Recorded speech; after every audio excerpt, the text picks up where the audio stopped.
am concerned about. I want to make sure it would physically work for my dad to be able to get in and out.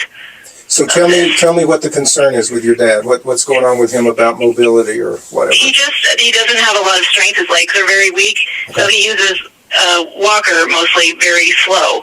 But his legs get tired, and he has a hard time lifting himself up out of bed.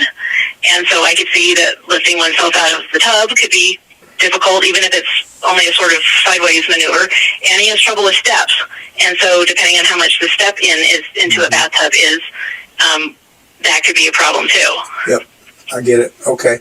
Well, that makes sense to kind of try to test that. The parameters around the accessibility are, and I've got hundreds of customers that are in wheelchairs, but they can still use a walk-in tub. But to get into a walk-in tub, that's what it is. That's why we call it. It's basically a walk-in tub. What that means is the bather needs to be able to get alongside the tub. Of course, it has an inward swinging door, so the door's out of the way.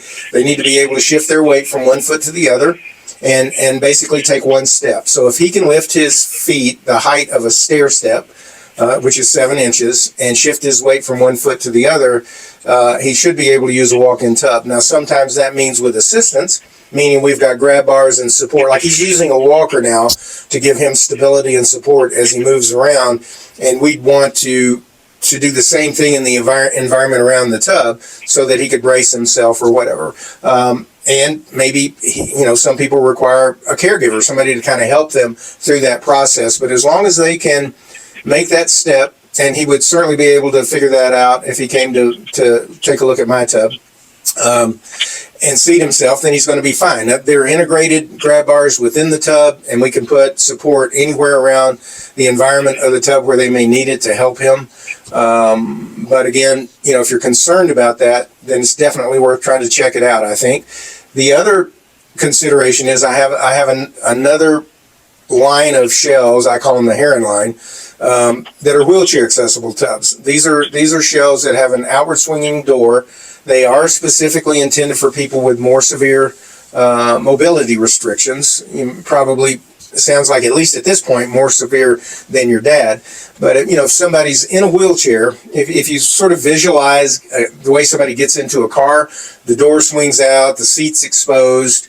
We can bring the wheelchair alongside the tub and theoretically, ideally, help transfer that person from the chair onto the bench inside the tub. Then you bring their legs in, get the chair out of the way, and you close the door, and they're good to go. The problem with those shells is they require more space in the bathroom. Anytime we've got an outward swinging door, if somebody does need a wheelchair in the environment, we need to make sure the door can swing far enough out of the way. You can get the chair up alongside the seat. These are all considerations. But the bottom line, if somebody gets to that point where they're bathing with the use of a wheelchair, they're going to make a transfer somewhere. They're either going to transfer from a dry chair to a wet chair and then get rolled into a showering environment where they can shower, or they're going to transfer from a dry chair into a deep soaking tub, like a therapy tub. And of course, the big difference there is once they're in that environment, they can take advantage of the medical hydrotherapy and the deep soaking and the other benefits that come with that. So those are kind of the range of options as I see it at this point.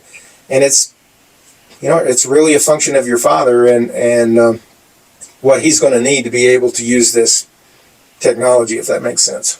Mm-hmm.